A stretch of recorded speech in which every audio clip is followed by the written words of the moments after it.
I do not have any PowerPoints like this. I wish I had prepared some. But anyway, you have to just listen to my voice. Because we are celebrating Christmas, and I thought it would be a good idea about talking about Christ as in Islam and how it is Christ is referred to in Islam. So that is my, I'm not going to talk about and how we celebrate. So Christ in Islam is what I'm going to talk about, and then from there I will go, because we're talking about the birth of Christ, so I will talk how in my faith, which is the Dawoodi Bohra faith, how we celebrate birth of a child. And so I'm taking those two kind of takes. So the story of Christ is very much similar to the gospel that is there in the Bible. We believe in Islam that the birth, I'll begin with the birth of Mary, go down. And birth of Mary is referred as Maryam, which is the Arabic word for Mary in Quran. And her father as well as her mother, so Mary's father and mother are both referred in the Quran. And Mary's father is Imran, which is the Arabic word, which is the equivalent to the Joshua in Christianity, and Hannah is the mother, which is the equivalent to Saint Anne in Christianity. So Muslim literature says that Imran and his wife Hannah were old and childless, and they did not have any children. And when Hannah saw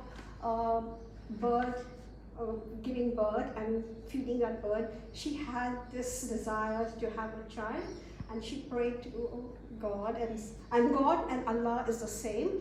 God is the English word, and Arabic we say Allah, so it is used interchangeably. I may use it God or Allah interchangeably. So prays to God and says that if I have a child, I will dedicate my child to in your service. And also Imran also has a dream, and Allah says that I will grant you a boy, and he will be blessed. He will cure the leper, raise the dead by my permission, and I will send him as an apostle to the children of Israel.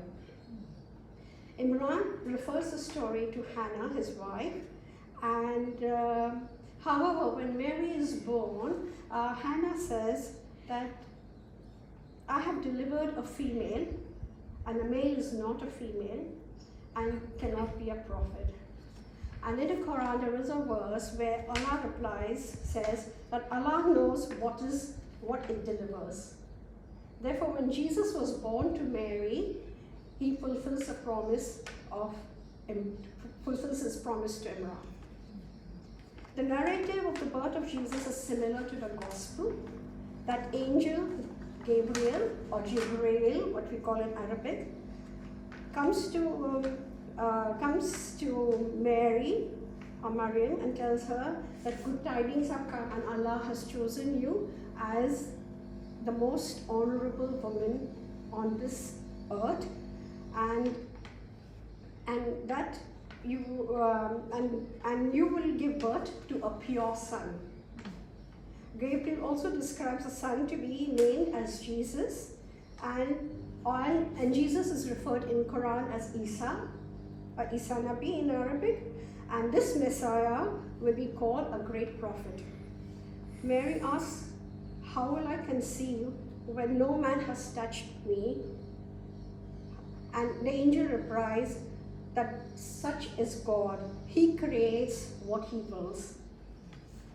The Quran's narrative is that the birth of Jesus also occurred in Bethlehem, besides a palm tree and a manger. And also when Mary was overcome by childbirth pains, Allah provided her with a stream of water under her feet, and where she could drink, and a palm tree so she could eat ripe dates.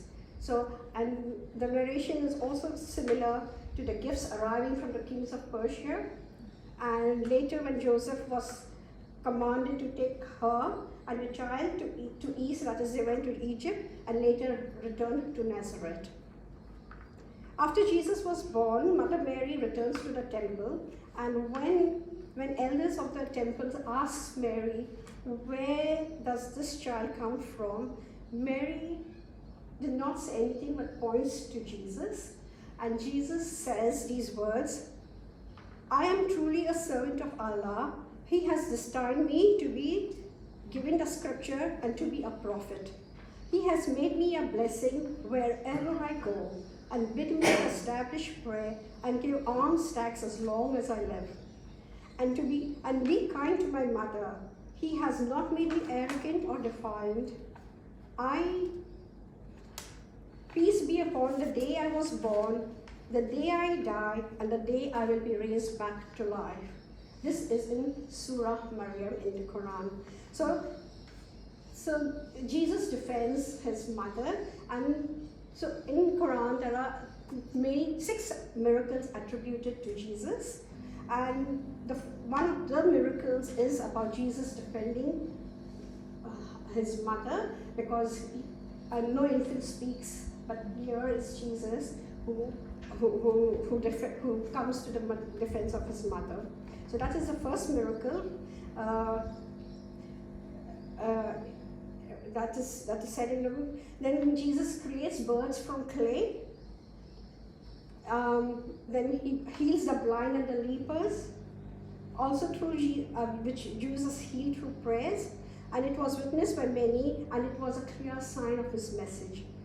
Then raising the dead, which we all know, which Jesus was the only prophet who has been able to raise the dead, bring the dead to life. Jesus also could also predict and had the foreknowledge of what would happen and what was hidden from others to others, and the table of food that came from heaven, which is a reference to probably the Last Supper, which came to heaven. So and there are many other instances of that. The crucifixion of Jesus in Quran is that there is a time. There is the reference to the crucifixion of Jesus, and also Jesus has died.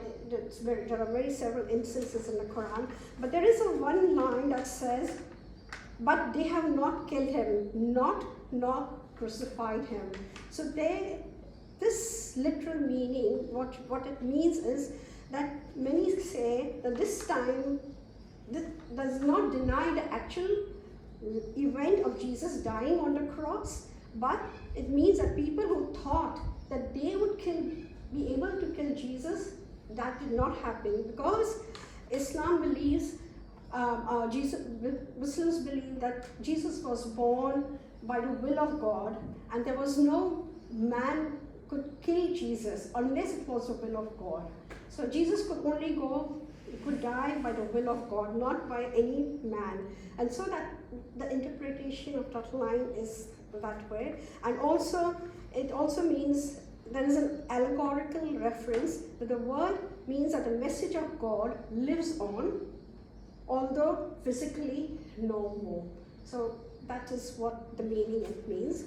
There is also the reference to second coming of Christ, and according to Islamic traditions, Jesus having ascended to heaven, so Jesus ascended to heaven and will descend to earth shortly before the judgment day, and there will be a fight against the Antichrist, and that means whoever is the Messiah of the day. We don't know when that is going to happen, from how many centuries from now, or whether it's going to happen tomorrow, but whoever is the Messiah of that day, and that Messiah might be giving false messages, and what Jesus will do is bring justice to the world.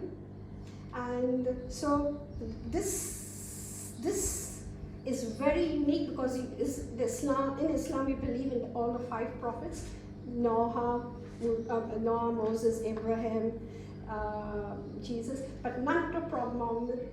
And we always say, whenever we say the names of these prophets, we always say peace be upon them. So peace be upon all the prophets. And we believe that none of the prophets, once they departed this world, will come back, but Jesus is the only prophet that will come back to the earth, bring justice to the world. And basically, this also means that it is a strengthening of the spirit. In other words, it also means the strengthening of spirituality, and it also means that one day, Jews, Muslims, and Muslims will be one, because the message is the same. But believing, so this is where, now there is a bit of a difference, but believing that there is only one God, following one true path, and a message of submission to Allah's will. That is the message of all the prophets through all the time.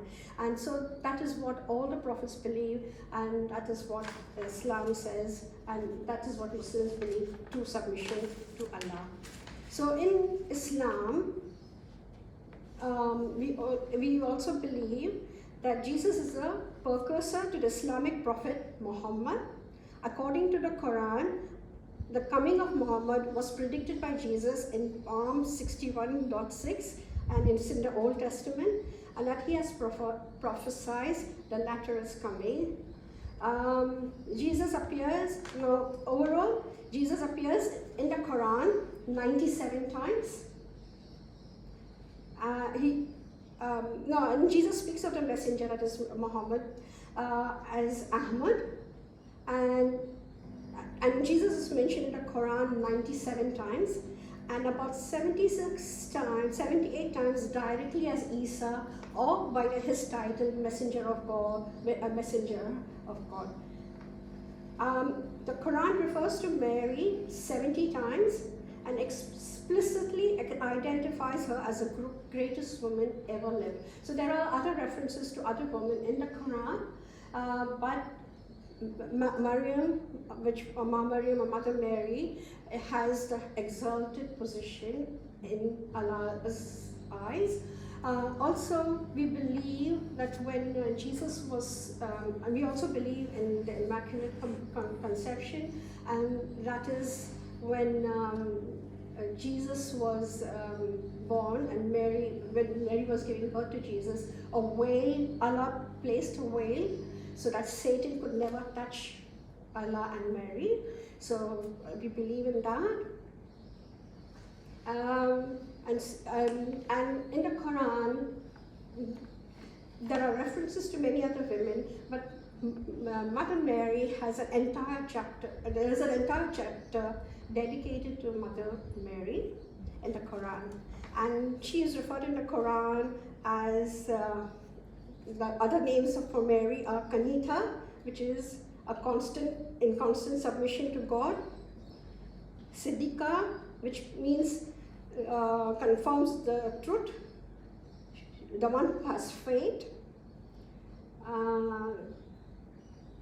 Tahira, one who was purified; Mustalifa, the one who was chosen; and Batul, and Marhuma, one who was enveloped in God's mercy. So these are the names, different manners in which Mary has been attributed and is given different names to Mary.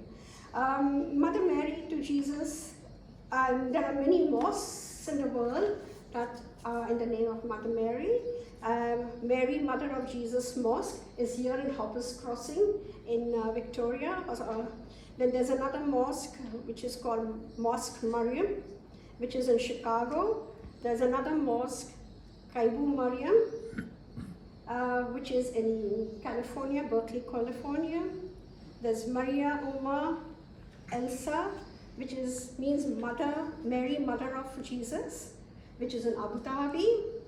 Another mosque is Mariam Al-Batul, which is in Malta, and one is in Ireland. So there are many mosques which are also named in the name of Mother Mary. And so coming to Mother Mary in Islam also, therefore women in Islam, or the Muslim women in Islam, when they want children or cannot have children, they go to the dome of rocks. And also there's a mosque in Turkey which for prayers. When women are pregnant, they also pray this chapter, Surah Maryam,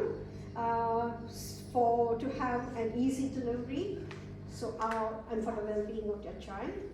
So that is how much Maryam and Jesus Christ are revered in Islam tradition. The only difference between Islam and Christianity, and we do not worship as the Christians do, is because we do not believe in the Trinity of God, because we believe God is only one, and God has no partner, Allah has no partner, and He is one, omnipotent, infinite, and therefore we believe as Jesus as a prophet of Allah, not as the Son of God. So that's the big difference. Carrie, do you want me to finish? Okay. I might as well finish.